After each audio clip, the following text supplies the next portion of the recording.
அடுத்து நம்ம பார்க்க போகிறது பஞ்சபூத தலங்களில் 2வது தலமாகிய நீர்த்தலம். இது எங்கே இருக்குதுன்னு பார்த்திங்கன்னா, திருச்சிராப்பள்ளிக்கு அருகில் உள்ள திருவானைக்கோவில் ஜம்புகேஸ்வரர் ஆலயம் தான் நீர்த்தலம்னு அழைக்கப்படுது. இது இக்கோவிலோட மூலவர் பார்த்திங்கன்னா ஜம்புகேஸ்வரர் சிவன். இங்குள்ள லிங்கத்தின் அடியில் எப்போதும் நீர் ஊற்றெடுத்து கொண்டே இருக்கும். மழைக்காலங்களில் மூலவர் லிங்கத்தை சுற்றிலும் நீர் சூழ்ந்திருப்பதை காணலாம்.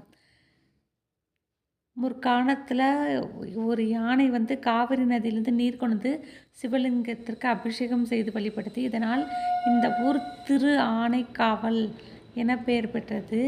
சிலந்தி சிவலிங்கத்தின் மேல் இலைகள் விழாமல் இருக்க வலை பின்னி வழிபட்டது.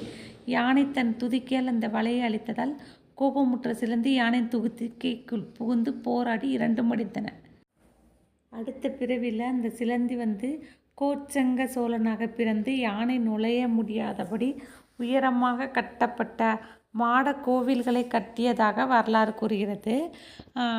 இங்குள்ள அம்பாள் அகிலாண்டேஸ்வரி மிகவும் சக்தி வாய்ந்தவர். உக்கிரமாக இருந்த அம்பாளை ஆதிசங்கரர் தரிசித்து அவரின் காதுகளில் தாடங்கம் அணிவித்து சாந்தப்படுத்தியதாக கூறப்படுகிறது. மதியம் 12 மணி பூஜைக்கு இந்த கோயில் அர்ச்சகர் பெண் வேடமிட்டு, அதாவது அம்பாள் வடிவில் சிவனுக்கு பூஜை செய்து கோவிலோட தனி சிறப்பு.